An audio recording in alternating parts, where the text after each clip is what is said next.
Peu de gens savent que dans les montagnes de l'Himalaya, il n'y a pas seulement de la glace et de l'altitude. Il y a aussi de la mémoire. Une mémoire ancienne, gardée dans des vallées si étroites que la lumière y pénètre à peine, et sur des crêtes où le vent semble parler sa propre langue.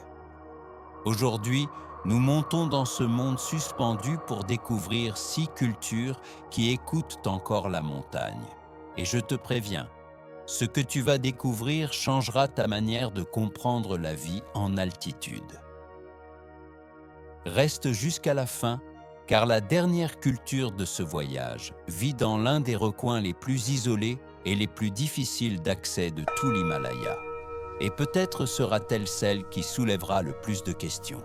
Mais avant cela, abonne-toi à Chronamonde et accompagne-nous dans ce voyage à travers les derniers endroits où la Terre respire encore.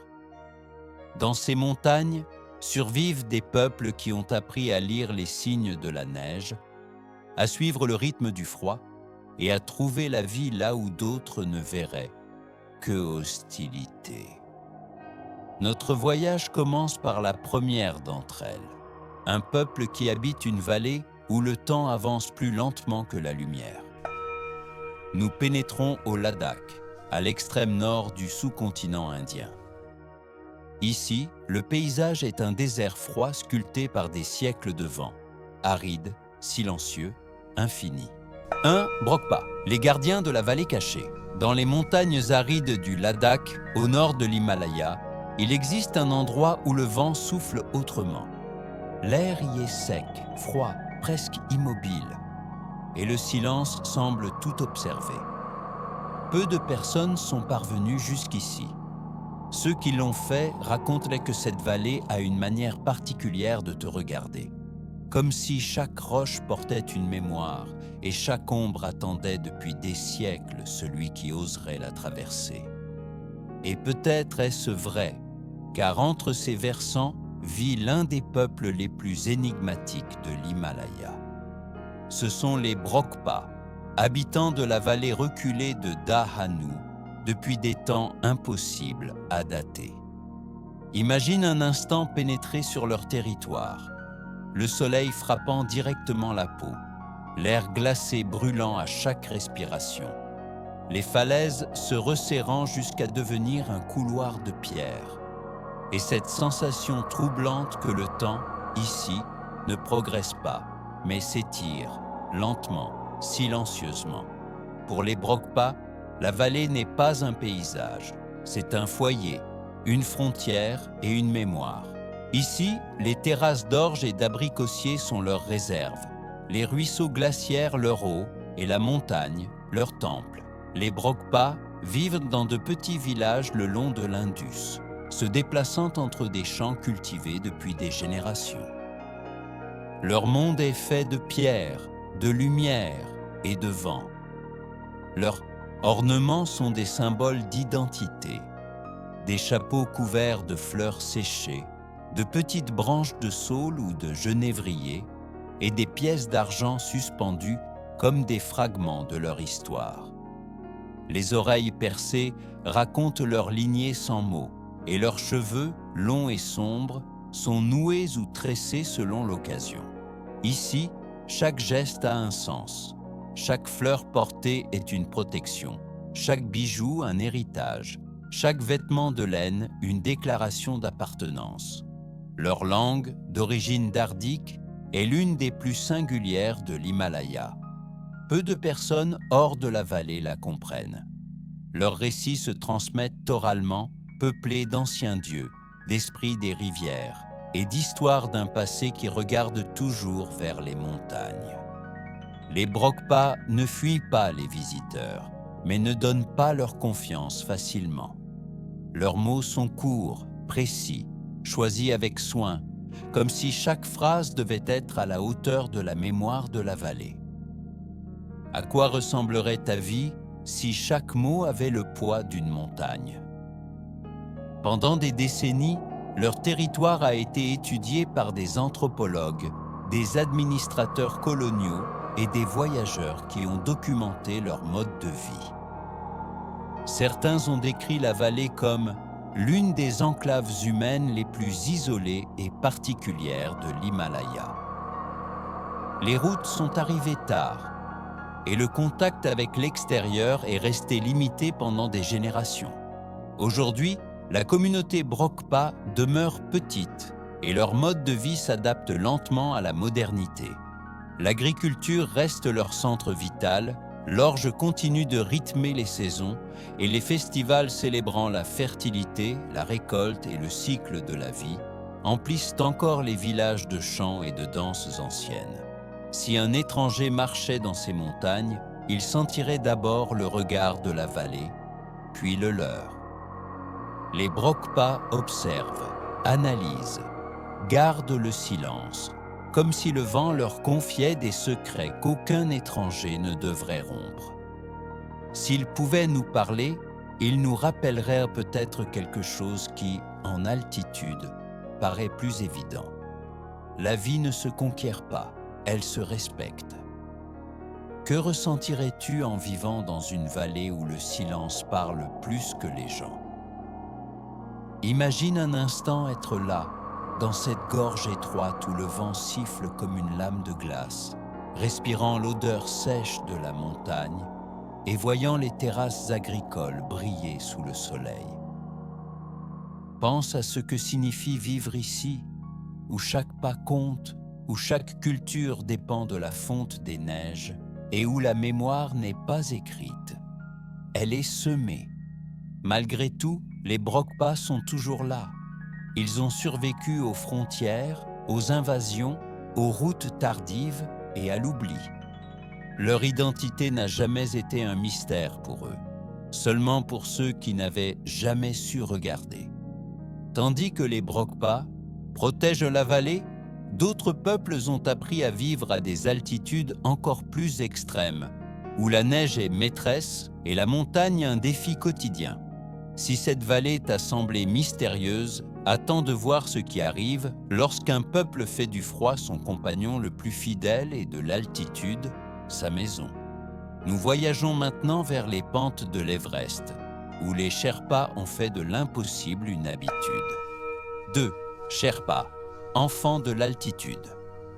Sur les pentes glacées de l'Himalaya oriental, les sentiers s'enroulent comme des veines de pierre sur le flanc de la montagne.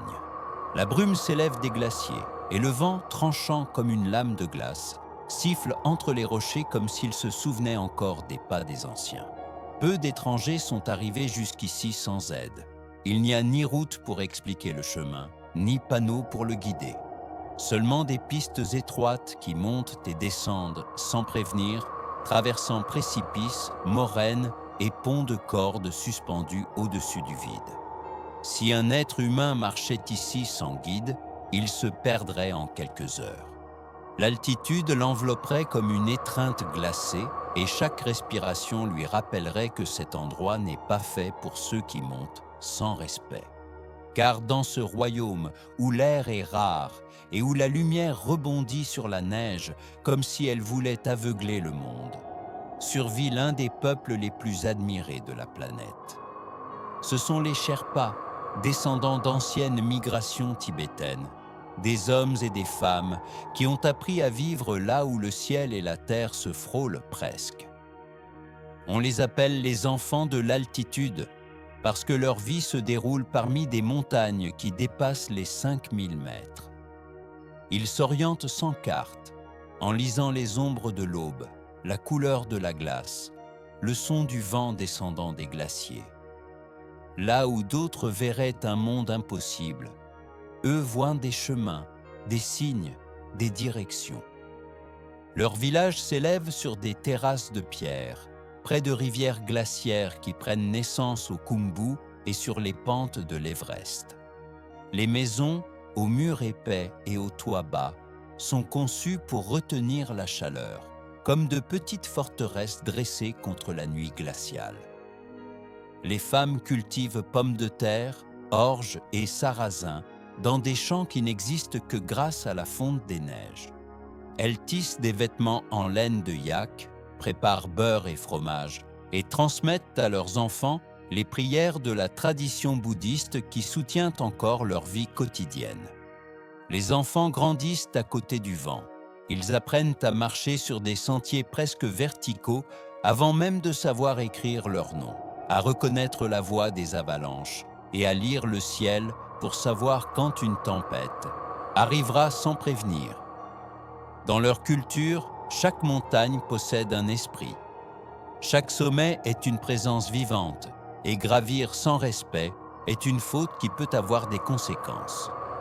C'est pourquoi leur drapeau de prière flotte sur chaque maison, à chaque col, sur chaque rocher, marquant le passage des voyageurs. Aujourd'hui, on estime le nombre de Sherpas à environ 150 000 personnes entre le Népal, l'Inde et le Tibet.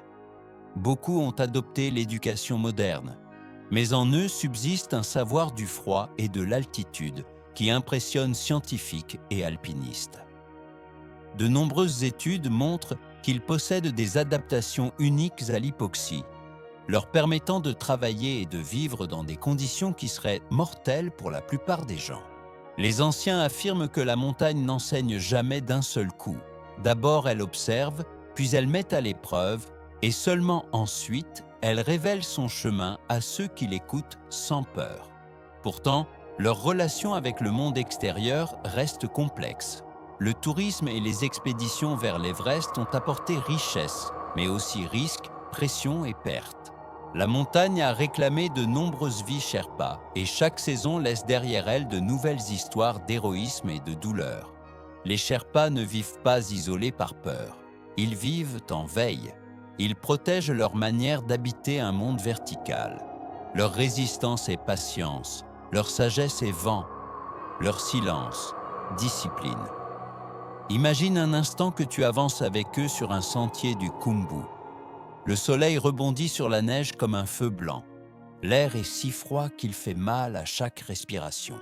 La montagne se dresse comme un mur gigantesque et au loin, l'Everest apparaît et disparaît entre les nuages comme une ombre vivante. Ici, il n'y a pas d'horloge, pas de précipitation, seulement le rythme du vent, le bruit des pas sur la roche et la certitude que ce paysage exige un respect absolu. Que ressentirais-tu en marchant dans un monde où chaque mètre d'altitude peut changer ton destin? Les Sherpas ont survécu aux tempêtes, aux avalanches, à la colonisation et à la modernité. Ils ont résisté sans imposer leur voix, uniquement grâce au savoir, à la discipline et à une foi qui soutient leur vie quotidienne. Leur science, c'est la montagne. Leur histoire, c'est la glace. Silencieux face au bruit du monde, invincibles dans la hauteur qu'ils habitent. Si tu trouves ce froid impressionnant, attends de voir ce qui se passe lorsqu'un peuple transforme la spiritualité en un pont entre les mondes. Nous voyageons maintenant vers les montagnes du Népal central, où les Tamangs gardent des rituels qui relient le visible à l'invisible. 3. Tamang, les gardiens de l'invisible. Là où les Sinti sont, cette montagne s'ouvre comme des géants endormis et où les vallées laissent la lumière se poser lentement sur la terre, vit une communauté qui a fait de ces rituels une manière de se souvenir de qui elle est. Ici, l'air sent la fumée de genévrier et le beurre fondu sur des pierres brûlantes.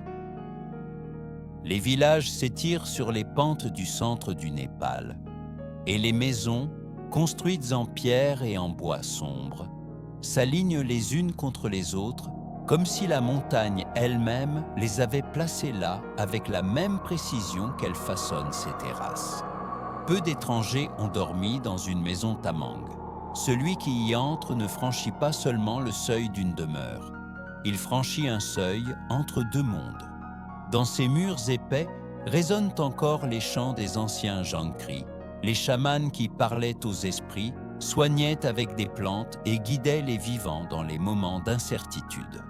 Aujourd'hui, de nombreuses familles ont abandonné les anciens rituels guerriers, mais elles n'ont pas renoncé à l'idée que la vie et la mort sont des chemins qui s'entrelacent à chaque respiration. Les Tamangs ont transformé ce qui ne pouvait pas être vu en quelque chose qui peut être ressenti. Chaque tambour d'enfût porte un appel, chaque tissu un message, chaque couleur un fragment de leur mémoire.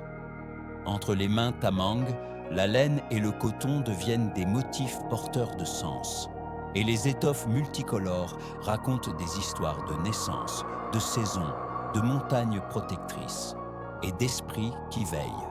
Les femmes tissent pendant des jours, suivant des motifs transmis de génération en génération. Et tandis que les fils tournent, on dirait que le temps tourne avec elles. Les hommes, eux, cultivent les terrasses qui montent le long de la montagne, comme des marches vers le ciel. L'orge, le millet et la pomme de terre soutiennent leur vie quotidienne et le soin des yaks marque le rythme des saisons. Ici, la vie tourne autour de la communauté. Personne n'est seul. Si un enfant chante, tout le village l'écoute. Si un ancien tombe malade, tout le village se rassemble. Les maisons sont construites tout près les unes des autres pour que le froid ne puisse pas entrer sans permission et pour que les histoires continuent de se transmettre de bouche à oreille, sans perdre leur chaleur. En 2021, le Népal estimait à plus de 1,5 million le nombre de Tamang, ce qui en fait l'un des plus grands groupes autochtones du pays. Beaucoup émigrent vers Katmandou ou à l'étranger, mais leurs racines restent attachées aux collines où ils ont grandi, aux drapeaux de prière qui flottent au-dessus des toits, et à l'Ossar, le festival où ils célèbrent le changement d'année et remercient les ancêtres pour la continuité du cycle. Des organisations culturelles et des universités népalaises ont documenté leur folklore, leur musique, leurs rituels funéraires et leur langue, tibéto-birmane, considérant leur héritage chamanique comme l'un des plus riches de l'Himalaya. Mets-toi un instant à leur place. Dans une maison Tamang à la tombée de la nuit, le feu crépite, le tambour résonne lentement et les ombres dansent sur le mur, comme si les ancêtres revenaient observer en silence. Que ressentirais-tu en écoutant un chant qui n'appartient pas seulement à ce monde? Que penserais-tu si tu savais que chaque son, chaque couleur, chaque fil est la voix de quelqu'un qui n'est plus là, mais qui continue de protéger? Ils ont survécu aux invasions, à la pauvreté, aux tremblements de terre et à l'oubli. Leur force ne réside pas dans les armes, mais dans la mémoire invisible qu'ils portent et transmettent. Et tandis que le monde change à grande vitesse, ils continuent de faire résonner le damfu et de tisser des histoires, nous rappelant que sans racines spirituelles, le progrès n'est qu'un bruit de fond. Mais si tu trouves déjà ces rythmes bouleversants, attends d'entendre ce qui se passe lorsqu'une communauté transforme la montagne, le bois et l'eau en une seule prière. Si ce voyage te plaît et que tu ne l'as pas encore fait, abonne-toi à la chaîne et active la cloche. Tu es arrivé à la moitié du parcours et cela signifie que tu es de plus en plus près de découvrir ce que la montagne garde encore dans le silence. Reste avec nous, car nous allons maintenant monter vers l'extrême nord de l'Himalaya, où les pierres portent leur propre voix et où l'altitude devient un langage. Entre monastères qui résonnent de mantras et déserts froids qui touchent le ciel, vit un peuple qui a fait de la résistance sa forme d'art. 4. Ladakhi. La vie dans le désert froid. Là où les montagnes s'ouvrent comme des terrasses de roches et où le vent frappe la terre comme s'il voulait la sculpter, vit une communauté qui a fait du son sa manière de se souvenir. Ici, l'air sent le genévrier brûlé et la poussière glacée, un mélange qui n'existe que dans les déserts d'altitude. Les villages s'étendent dans les vallées du nord du Ladakh et les maisons de pierre s'alignent les unes contre les autres, formant un seul corps qui défie le froid et la solitude. Peu d'étrangers ont dormi sous leur toit. Celui qui entre ici le fait comme invité de la montagne. À l'intérieur de ces murs résonnent encore les échos des anciens moines et voyageurs qui parcouraient ces routes lorsque le Ladakh constituait un passage essentiel entre le Tibet et l'Asie centrale. Aujourd'hui, les anciennes caravanes ne sont plus qu'un souvenir, mais leur héritage spirituel, demeure vivant dans chaque geste. Les Ladakhi ont transformé la rudesse du désert froid en quelque chose de plus profond. Une quête pour préserver leur identité et leur équilibre. Chaque note de Dungchen, chaque vibration de Damien est un message que seule la montagne peut déchiffrer.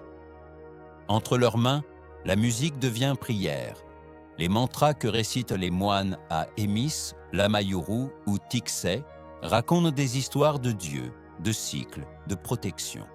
Les femmes tissent de longues étoffes épaisses, chaque couleur étant associée à un élément, la terre, l'air, le feu, l'eau et l'espace. Les hommes sculptent le bois et la pierre, créant des figures protectrices qui veillent sur les maisons et les champs. Ici, la vie tourne autour de la communauté. Personne ne vit seul. Si un enfant rit, tout le village rit. Si quelqu'un tombe malade, tout le village s'arrête. Le désert froid exige l'union. Et dans cette union, le Ladakh se maintient. Selon le recensement de 2011, la région du Ladakh comptait environ 274 000 habitants et une partie significative de sa population maintient encore une vie agricole, l'élevage de yaks et de dzos, ainsi que les traditions bouddhistes Vajrayana. Leur festival, comme le Emis Tseshu, attire des voyageurs du monde entier et leur art rituel est étudié par des universités en Inde et à l'étranger pour sa grande valeur culturelle et symbolique. Mettez-toi un instant à leur place. Imagine la fin de la journée, la vallée teintée d'un orange froid, le son du damien flottant dans l'air et l'ombre des grues projetées sur la roche. Tout autour, le silence, mais un silence qui vibre. Que ressentirais-tu en voyant une danse qui invoque l'équilibre? Et que penserais-tu si tu savais que chaque note est une prière et que chaque figure sculptée est un gardien qui protège depuis des siècles? Ils ont survécu au manque d'eau, aux invasions et à une modernité qui avance sous forme de routes et de barrages. Leur force ne réside pas dans les armes, mais dans le calme.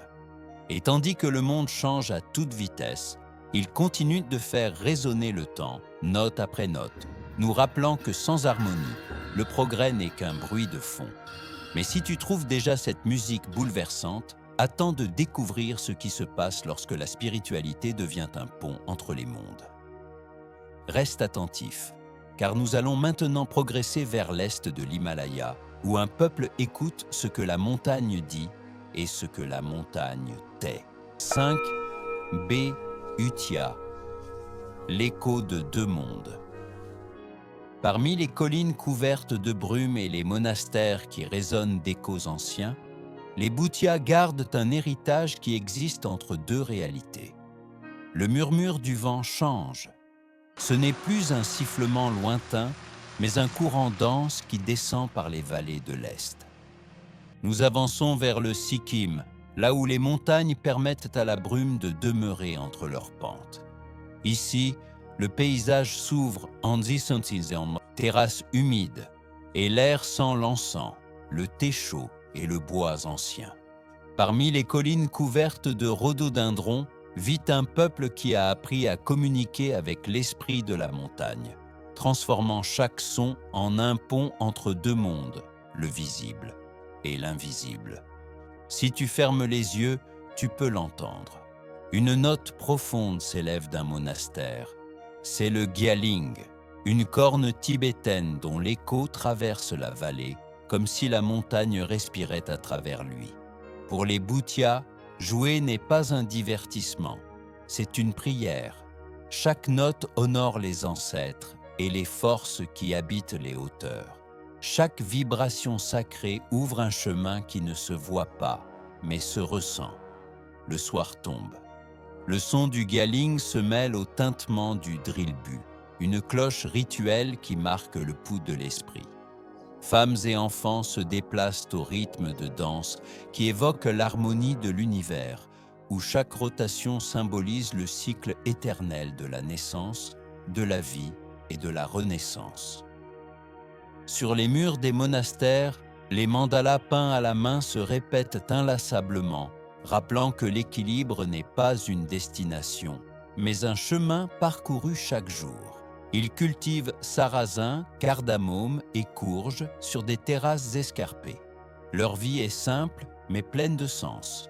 Chaque famille garde son propre autel, et à l'aube, ils brûlent des branches de genévrier pour bénir la journée.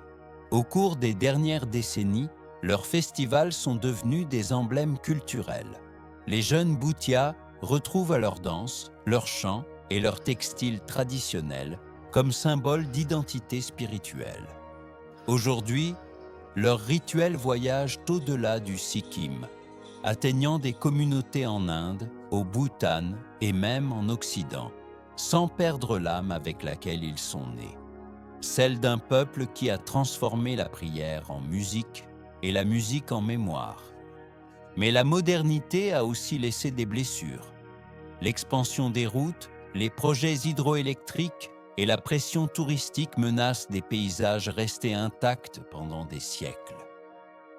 Pendant des années, les communautés Bhutia se sont unies pour défendre leurs rivières sacrées et les pentes où se dressent leurs monastères. Ils n'ont pas utilisé d'armes, seulement des réunions, des chants et une résistance tranquille. Leur protestation a duré des mois et à plusieurs reprises, ils ont remporté la victoire. Ce ne fut pas seulement une victoire territoriale, ce fut la défense d'un esprit. Réfléchis à ce que cela signifie. S'opposer au pouvoir sans violence, résister sans crier, transformer la foi en bouclier. Car lorsqu'un peuple protège sa prière, il protège aussi son âme. De leur silence est née une certitude, la spiritualité ne s'impose pas, elle se respire. Mais si tu penses que notre voyage est terminé, tu te trompes. Dès le début, tu savais que ce chemin cachait une destination finale, la plus reculée, la plus risquée, la plus difficile à atteindre. Nous avons suivi les vallées, écouté les voix du vent et marché aux côtés de ceux qui dialoguent encore avec la montagne. À présent, l'Himalaya se tait comme s'il attendait que tu avances encore d'un pas. Car ce qui vient n'est pas seulement une histoire, c'est la rencontre avec un peuple qui vit entre des falaises impossibles, des rituels d'altitude et des défis que peu oseraient affronter.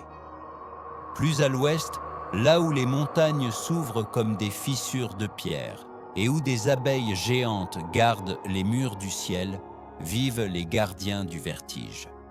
Prépare-toi. La dernière destination nous attend. 6. Gurung, les gardiens des falaises. Plus à l'ouest, là où les montagnes s'ouvrent comme des blessures anciennes et où les falaises se dressent comme des murs impossibles, la brume descend chaque aube comme un manteau épais sur la roche. L'air est froid, sec, tranchant. Mais il est aussi chargé d'une présence qu'aucun mot ne peut nommer. Peu d'étrangers sont parvenus jusqu'ici. Ceux qui y sont arrivés disent que le silence pèse, que les parois de pierre semblent observer, et qu'il existe des lieux où la brume prend forme humaine.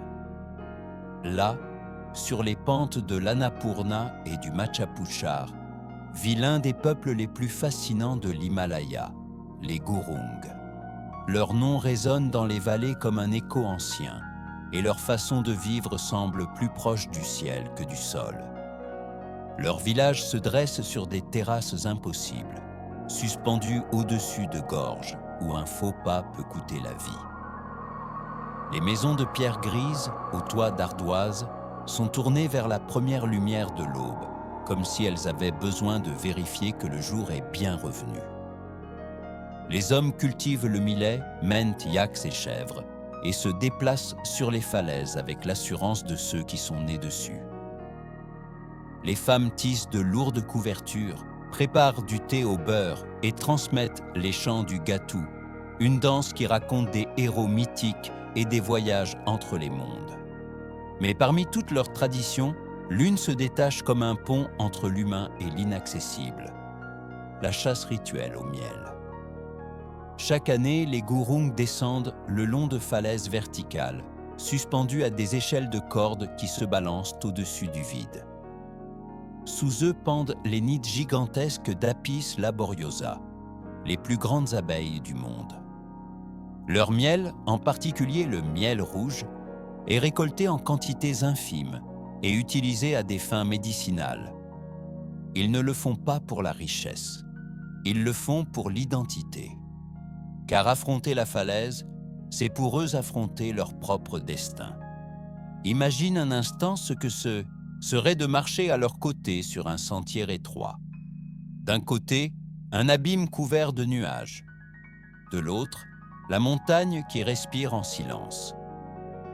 Le vent siffle comme s'il parlait une langue ancienne, et chaque pierre semble garder une histoire. À cet instant, on a l'impression que la montagne observe, non pas avec des yeux, mais avec mémoire. Dans leur monde, rien ne meurt tout à fait. Chaque rivière, chaque paroi rocheuse, chaque courant d'air abrite un esprit qui respire sans être vu. Leurs chamans pratiquent encore des rituels de guérison mêlant bouddhisme tibétain, hindouisme et croyances pré-bouddhiques. Leur spiritualité n'est pas une religion. C'est un équilibre entre ce qui peut être touché et ce qui ne peut qu'être ressenti. Aujourd'hui, ils sont plus d'1 demi-million. Guides de montagne, soldats Gourkha, agriculteurs d'altitude et habitants de villages auxquels on n'accède encore qu'à pied. Des études locales documentent leur rôle essentiel dans la préservation des forêts d'altitude et la protection des abeilles géantes, une tradition menacée par le climat, l'érosion et le tourisme incontrôlé. Mais pour les Gurung, il ne s'agit pas seulement de perdre un territoire, il s'agit de perdre une mémoire. Chaque échelle retirée, chaque rite abandonné est une partie du monde qui disparaît. Les habitants de ces gorges ne vivent pas isolés par peur, mais par respect pour leur façon d'exister. Ils ne craignent pas le monde moderne, ils craignent que le monde oublie comment regarder la montagne. Leur chant monte le long des pentes et revient avec le vent glacé du soir. Dans leur langue et dans leur manière de penser, vie et paysage se confondent presque. Parler de l'un, c'est en réalité parler de l'autre. Et pourtant, ils survivent. Ils ont résisté aux invasions, aux tremblements de terre, aux sécheresses et à l'oubli. Aujourd'hui, leur sagesse est à la fois phare et avertissement. Rappelle que l'être humain ne peut pas vivre en tournant le dos à la montagne, ni à sa propre histoire. Le voyage se termine là où il a commencé, dans les montagnes qui dessinent le toit du monde. 6 cultures, 6 façons de comprendre la vie, et une seule leçon. La terre ne se conquiert pas, elle s'écoute. Les Brokpa nous ont rappelé que l'identité peut se garder au fond d'une vallée. Les Sherpas, que l'altitude ne se domine pas, elle se respecte. Les Tamang, que l'invisible peut lui aussi guider le chemin. Les Ladakhi, que le silence peut être une forme de résistance. Les Bhutia, que la spiritualité est un pont entre les mondes. Et les Gurung, qu'affronter le vide, c'est aussi rendre hommage à la vie. Tous différents, mais unis par une même vérité. La montagne ne leur appartient pas. Ce sont eux qui appartiennent à la montagne. Et c'est peut-être cela qui inspire le plus, leur manière de vivre sans laisser de cicatrices. Leur façon de ne prendre que le nécessaire, de remercier avant de dormir et de se réveiller en sachant que tout ce qui les entoure respire avec eux. Dans un monde qui avance sans écouter, ils ont choisi de s'arrêter pour entendre le battement du cœur de l'Himalaya. Dis-moi maintenant en commentaire, quelle culture t'a le plus inspiré? À quel moment de ce voyage as-tu senti que la montagne te parlait? Et si tu veux montrer que tu es resté jusqu'à la fin de la vidéo, écris le mot Himalaya. Ce sera notre signe que ce voyage t'a parlé, à toi aussi. Merci de nous avoir accompagnés dans ce parcours à travers l'une des régions les plus anciennes, les plus reculées et les plus sacrées de la planète. Abonne-toi à Chronamonde et active la cloche pour ne pas rater les nouveaux documentaires que nous préparons. Voyage vers des cultures oubliées, territoires extrêmes et peuples qui gardent encore les secrets de notre passé commun. Partage cette vidéo avec tes amis et ta famille. Tu permettras à davantage de personnes d'entendre la voix des montagnes. Car tant qu'il y aura quelqu'un pour écouter, l'Himalaya continuera de parler. On se retrouve lors du prochain voyage.